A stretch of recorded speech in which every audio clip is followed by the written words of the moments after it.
The Phoenix Suns cut second-year two-way player Ty-Shon Alexander. What does it mean for the Suns' player development infrastructure? And did they find a diamond in the rough anyway with Cameron Payne that could help them fix some of these things? All of that coming up next on Locked On Phoenix Suns.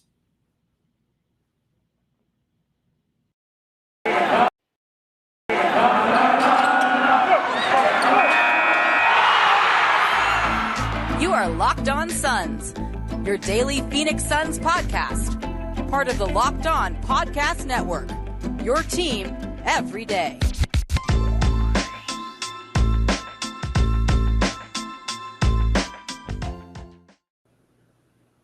We are back. This is Locked On Phoenix Suns. I'm your host, Brendon Kleen. I cover the Suns and the NBA at SB Nation as well as Dime Magazine. Follow me on Twitter at Brendon Kleen 14. Follow the show on Twitter at Locked On PHX Suns. And because it is Monday, Brandon is back. He is at ZonaHoops _ on Twitter. We're going down to 3 times a week this week, so I do want to let everybody know up until training camp, the week that training camp starts, we will be cutting back a bit. Brandon will not be going anywhere. That does not cut into his time at all. But just so everybody is aware, whether you're listening or watching on YouTube, that is the plan. But Brandon, we got a lot to talk about today, but how was your weekend? Not bad. And good for you on cutting down. I'm sure it's pretty difficult to find things to talk about this late in the off season. So yeah, it is. I wanted to, like, the YouTube timing was a little tricky where obviously I would have preferred to get it done like during the playoffs, before the finals. And then it kind of happened like as free agency was going on and then into training or into the summer league. So I wanted to give people some time, and still, please, everybody watching or listening, do subscribe to the YouTube channel.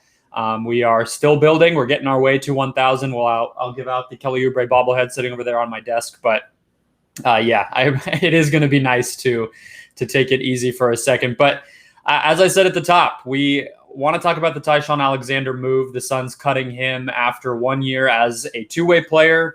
Kind of what it means. Like, obviously, you and I were a little optimistic about what he might be able to become. I know you've gotten the chance to speak with him a couple of times. But bigger than that, what does it really mean for a team that doesn't have a G League team, that doesn't have a ton of young players like Ty-Shon Alexander on the roster?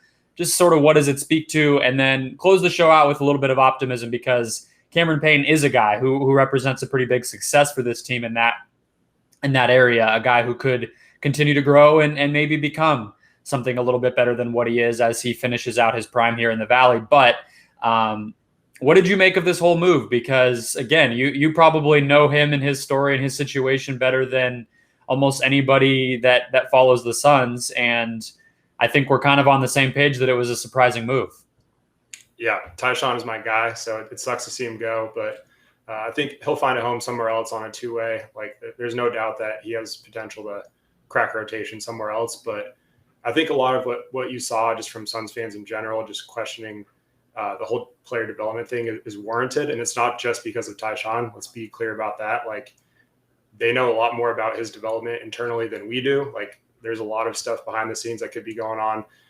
For all we know, like, by the time this episode's out, they could sign 2 guys to two-way deals, and this could all be irrelevant, but I'm not going to count on that. So, but with that being said, the Suns are one of 2 teams next year that will not have a G League affiliate. They sold their G League team, obviously, and they have 0 rookies on their roster for this upcoming season. They're one of 3 teams that has 0 two-way contracts filled out. The other 2 are the Cleveland Cavaliers, who have Evan Mobley, the number 3 pick, and the other one is the Miami Heat, who have done a great job of player development, and they have a G League system where, you know, they've been able to find guys like Duncan Robinson, Max Struss on their G League team, right, or on their summer team this offseason. So, I think just looking at the big picture, they're kind of in that category where they have a young core. Like, I'm not going to gloss over that, but I think it's important once all those guys get paid and get money to have those cheap options that can fill roles whenever you desperately need them to, like down the road. So right now, I feel like just their development long-term is just, it's such a low risk to sign these two-way contracts too. So it's, to me, if they go the whole season without using either of them, that's just cheap and irresponsible. Yeah. Well, that's the thing. I mean, as far as I remember, the only time since two-way contracts became a thing in the NBA, the only time that the Suns have had two was for about a week and a half before the pandemic hit. They had signed Tariq Owens to a two-way contract, which I'm sure a lot of people might forget, and they had someone else on one. Who was the other? Jared Harper.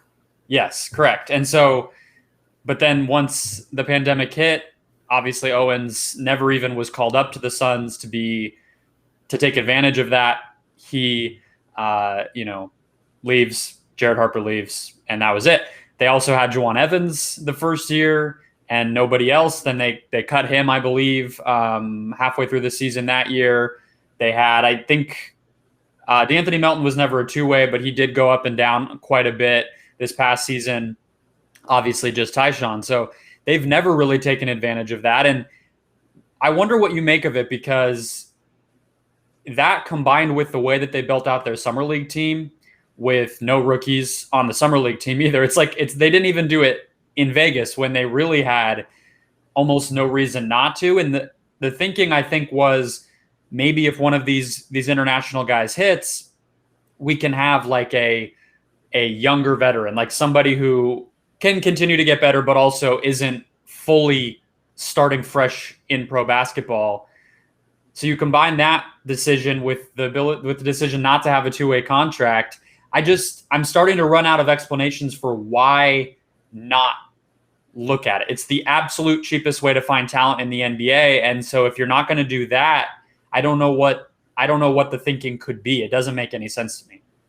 Yeah, and let's be clear, a lot of these guys are not going to work out. It's not like you're going to hit on all of them, but there's just so many examples of guys that have played their way up through that system and contributed to, contenders in the playoffs, whether it's a smaller role or just helping out in the regular season, stuff like that. And it's not the end of the world, but just looking at their summer league roster, you could tell it looked like they didn't care, to be quite frank. And the fact that they don't have a G League and both two-way slots are open kind of speaks to that as well. So, Cameron Payne's a great example of why you should take gambles on young players. Like sometimes you'll just hit, and that's what doesn't make sense to me. It's like you have a system that is finally like you could plug these young guys in and they have a chance to shine, and you're not taking advantage of that. Like it's just, like I said, they could sign two guys right before preseason, invite them to camp, and this could all go out the window. But right now, as things stand, it's just why not take like a swing? Like you're probably going to go 0-2, but why not?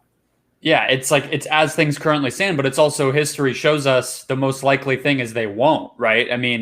It would be the first time, as I just laid out, that they will have done that if they were to sign a couple of guys.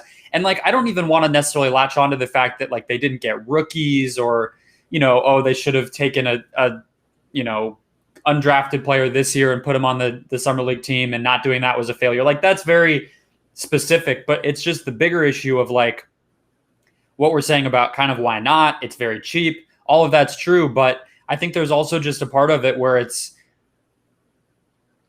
just smart to do. It's smart to bring as many people into the building as you possibly could. I felt pretty optimistic about it when the Suns did their draft workouts the first year under Monty.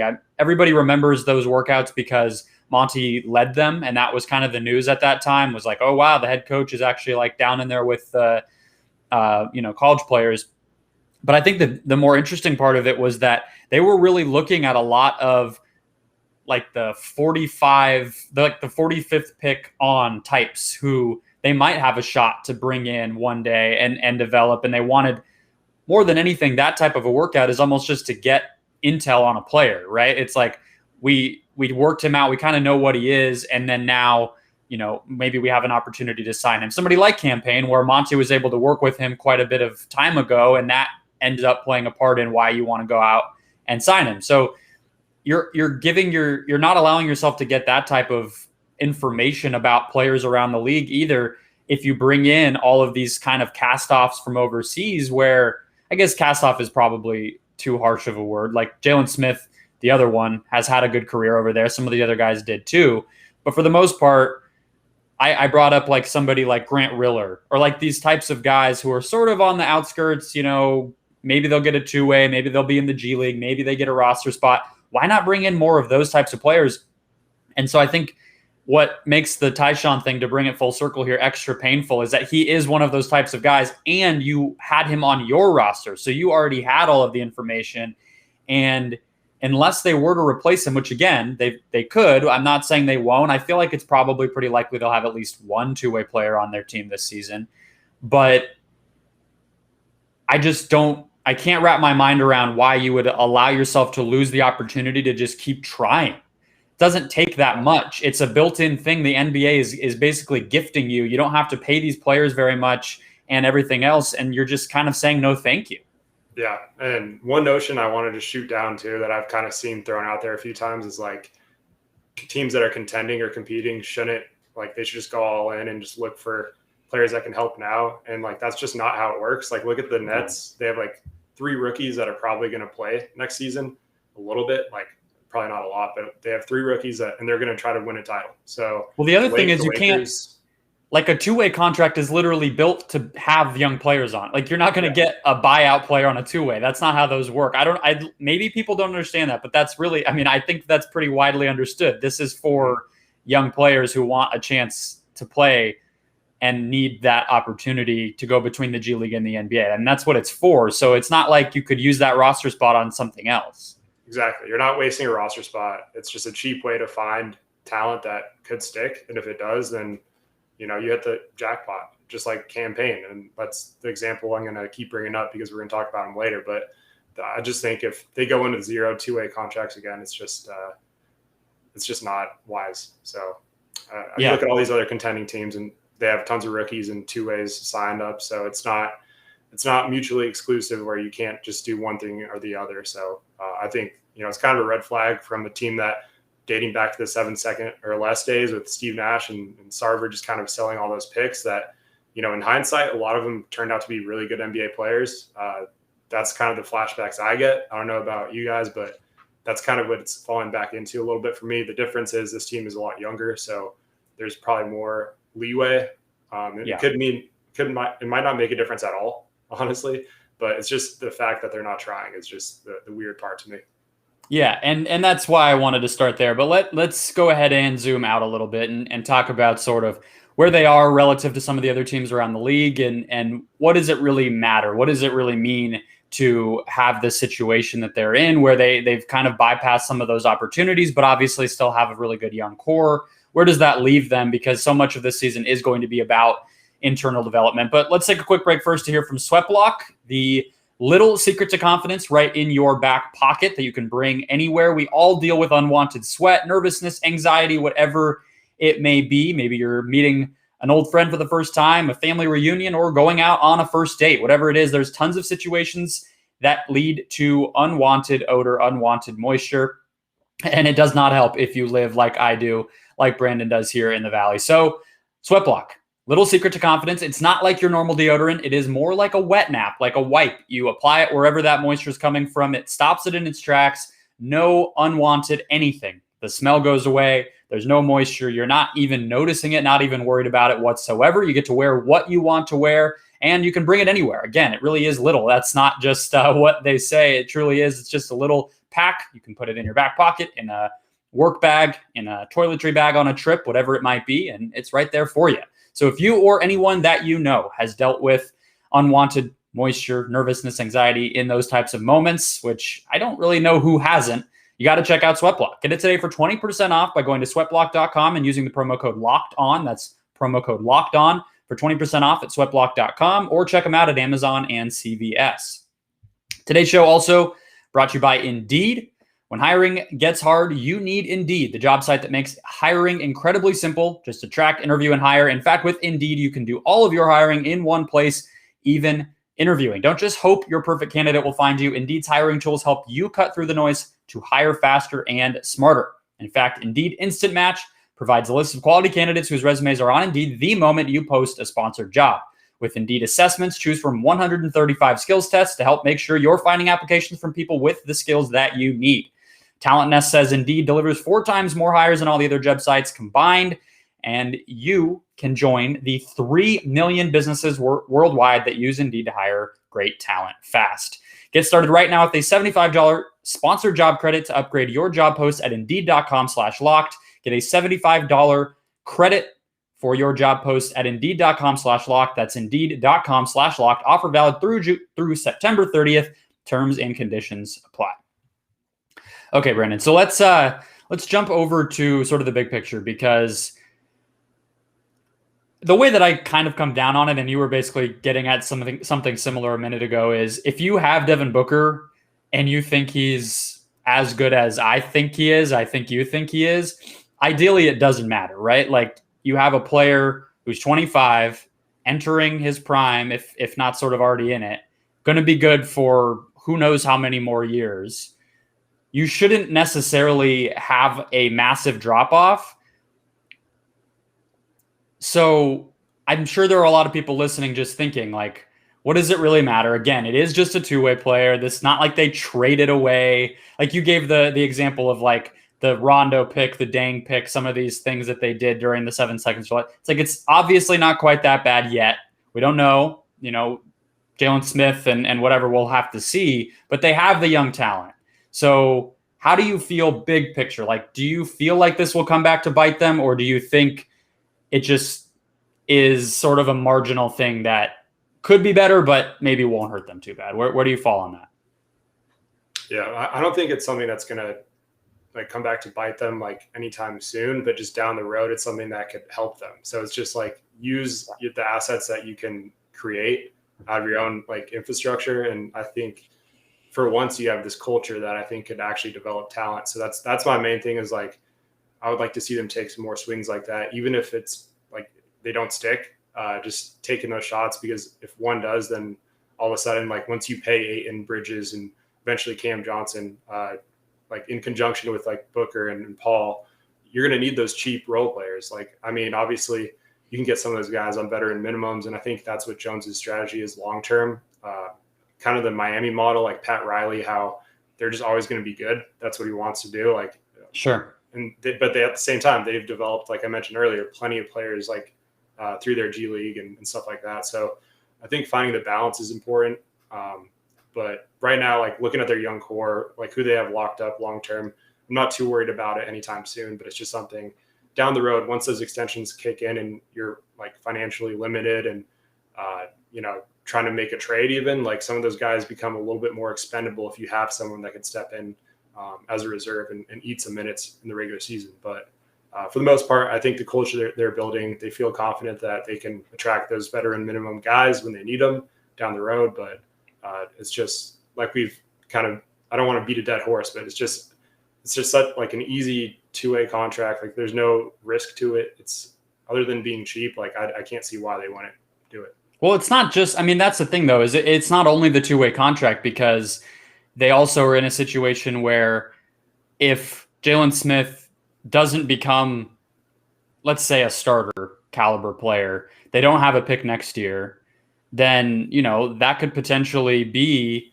and they didn't make a pick this year. So that could be 3 years where you lost out on an opportunity to get a first round talent into your system, into your organization.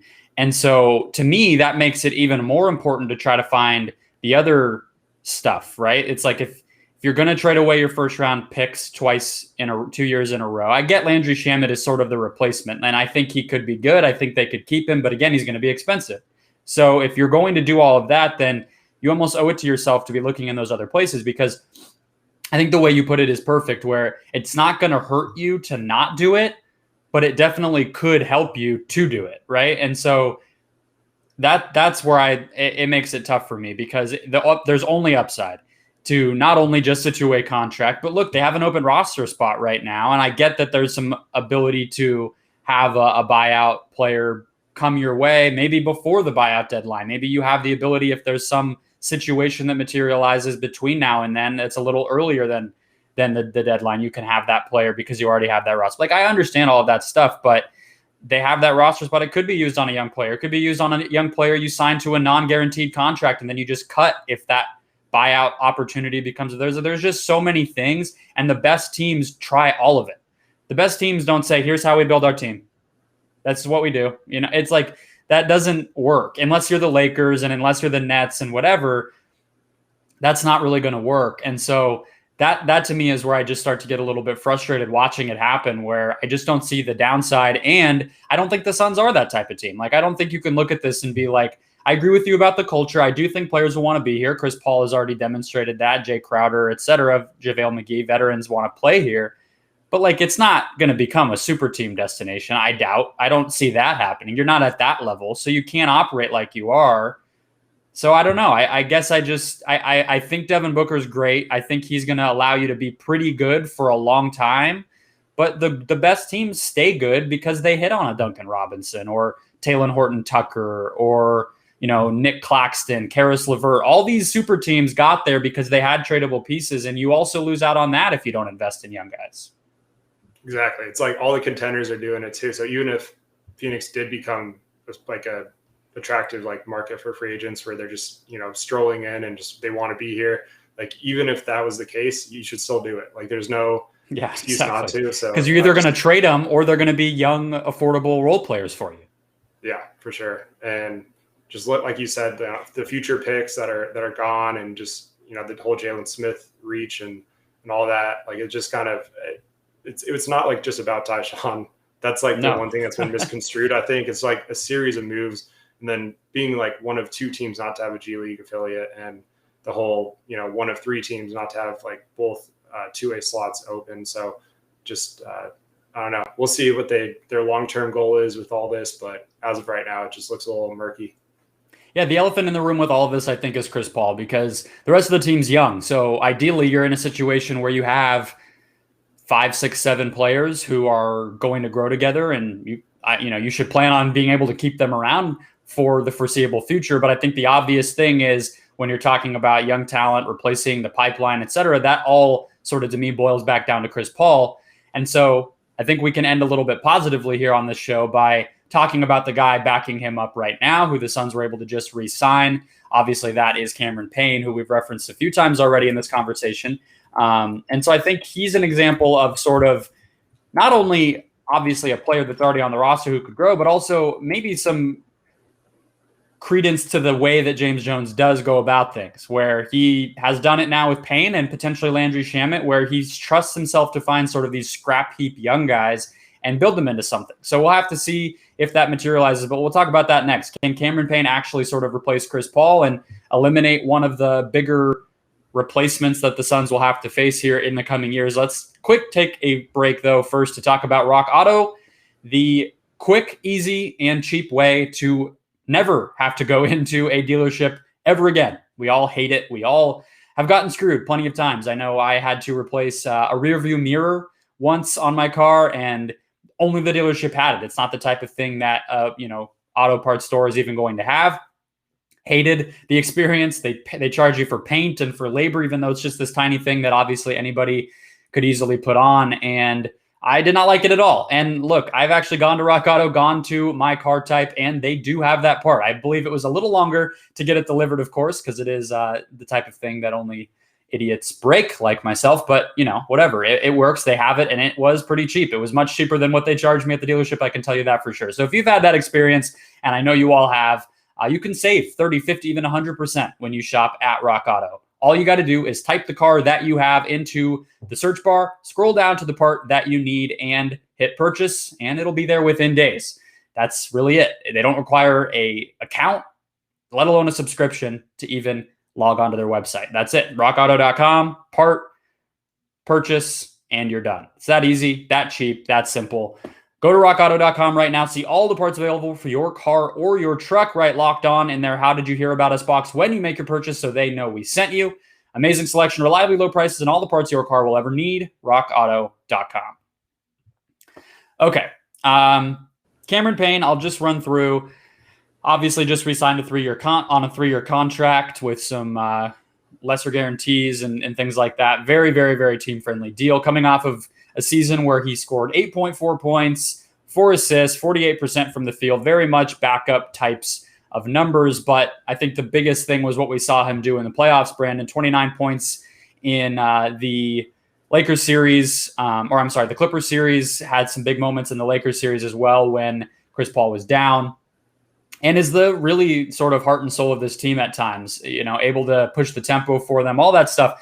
what I think people forget is he's 27. So we think about him being young, but he got drafted so long ago, and he went to Murray State and was, an older player coming out, as a lot of those mid-major guys are. So he's not exactly young. And if you were to project forward a little bit to being, maybe the end for Chris Paul 2 years from now is sort of when the Suns can get out of that contract, Cam Payne will be 29. So I guess, do you think he has the talent and upside to continue to get good enough to be a starting caliber point guard? And do you think that is the Suns' plan based on some of those age situations?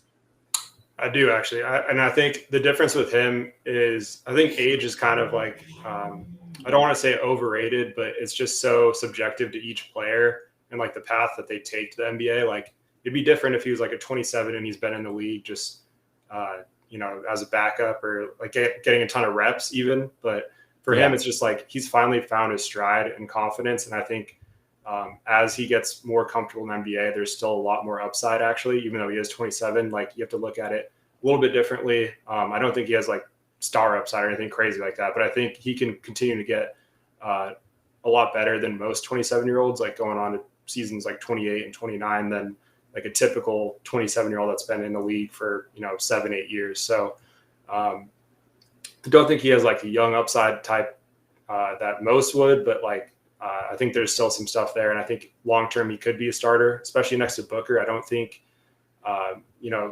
until they got Chris Paul, I kind of thought point guard was never going to be like super important next to Booker, just because you look at, and I'm not comparing him to Kobe at all, but that same type of archetype where it's like you could have so much of the offense run through this guy. Like, as long as your point guard is like competent, it's not a huge deal. Derek Fisher, Brian Shaw, those types of guys. They just got to be able to get him the ball, play defense, and not make mistakes. Exactly. And I think Cam Payne can do that, and then maybe some more. Like, we've seen the flashes in the playoffs where he can swing an entire game by himself. So learning from Chris Paul, I think, is also kind of underrated, like, in the system. So yeah, I definitely think down the road he's the Chris Paul insurance policy for sure. So that's one thing to be excited about. And, glad they took that swing on him. I personally did not think it was going to amount to anything. So I'm very glad to be wrong. He's been awesome to watch.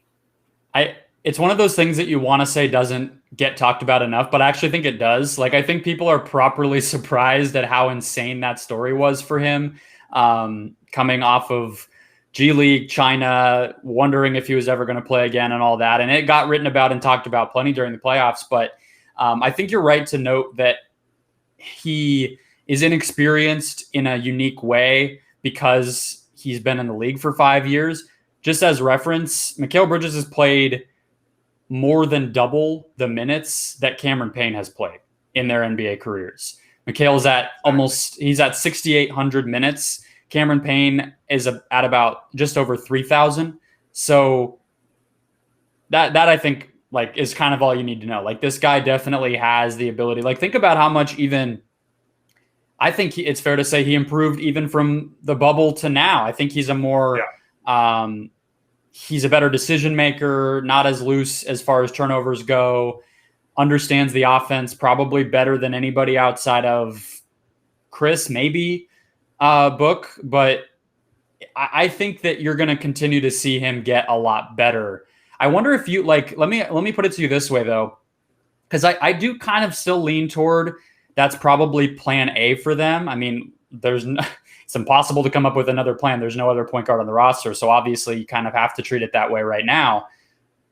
But you were talking about Book and his style and sort of what projecting him forward. If he takes on even more of the offense, if he becomes an even better playmaker, can control the game.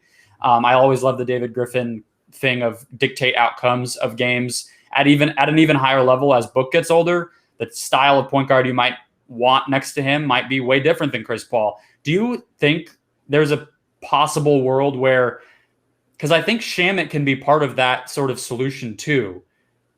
I wonder if that's part of what they were thinking with that deal, is that because I think there's a lot more playmaking that Shamet has that we saw at Wichita State that no NBA team has really wanted to bother with bringing out of him. I kind of feel like Payne and Shamet as a combination, maybe another guy in there, that type of a rotation around Booker feels like close to what you would want to build. Now, none of those guys are like stars. You probably want them to have a little more of a ceiling, but I don't hate that as far as if you expect Booker to be like an MVP type candidate player, that might be the right way to go about building some guys who can play make, but mostly are going to be floor spacers and defenders and things like that. I don't hate that if that's where it goes. Yeah, no, that's a good point. I think it's a very interchangeable guard rotation. Like as it stands, I think you could play any four of their top guards together in any combination, which I think is like pretty unique. And they're not going to really skip a beat. And Shamet, like you mentioned, has some playmaking stuff that he did in college, and is probably more of a combo guard. I don't think that's a big deal though, because like you said with Booker, assuming he takes another couple leaps with playmaking, decision making, like he's someone you could plug next to Booker along with Payne. So. And I think just development comes down to three things: talent, which Payne has, confidence, which Payne acquired, and opportunity, which he's going to get, and like he's going to get more and more. So I think that's why his development's it's a different trajectory than most. And like same with Shamet, if he comes in here and finds a role he's comfortable in creating with the second unit, there could be some stuff unlocked there too. So. I definitely think with those two guys in the backcourt, like off the top of my head, I can't think of a better backcourt like reserve duo than those guys. And then you have Cam Johnson too, and it's just like I think that trio is going to be a lot of fun to watch. And eventually, like I think both Cams could end up being the starters long term in Phoenix. It wouldn't shock me if Cam, took Jay's starting spot as soon as the next season. I said that a year ago too, so I think he's ready for that leap. But it just comes down to like what the team needs. You know who would have been a good fit in the guard rotation along with those guys? D'Anthony Melton. But alas, another byproduct of the rebuild who is going to flourish elsewhere. Already got paid too, so weird situation with him where he would have been really expensive. I don't know if that makes a lot of sense, but I can continue to dream. I miss D'Anthony with all of my heart, and I really think he was a perfect fit next to Devin Booker, but we said we would end on a positive note, and I think we did. I'm really excited to see Landry Shamet. I'm going to keep beating that drum. I've talked about it every time any guest that has come on has given me an opportunity to. Kevin Ray was bringing him up, and so I think he's a guy that we have to be thinking about as part of the young core, and maybe think less about him being a restricted free agent next summer and more about him just being young and that having the ability to get better. And I think if he plays like that, then you find a way to keep him and you do that. You don't also trade for a guy if you have no intent. Like that would be kind of dumb if they really had no intention of re-signing him. So, for all intents and purposes right now, he is part of that young core. Cameron Payne, obviously, as well in his own way, despite being 2 years older than Devin Booker and all that. So I think we're in a good situation here. I just think it's one of those where the way that I've been thinking about it and talking about it, I wrote a little bit about, the Suns are in a better draft situation, better young core situation than they were during the Nash days, even if it does feel a little bit similar. It's not a problem until it's a problem. And then you look back and you're like, damn, we really didn't invest the way we would have liked to. And I think that's what happened with Suns fans. I don't think there were a lot of people, watching these playoff battles being like, oh, if we had Luol Deng, I'd feel so much better right now. But then 5 years later, you're like, damn, they could have had Luol Deng. Like that would have been awesome. So, or like Rondo as a backup to Nash, just things like that. Exactly. Yeah. The last thing I want to touch on with Payne as a potential long-term starter is their second best lineup last year was with Payne in the starters.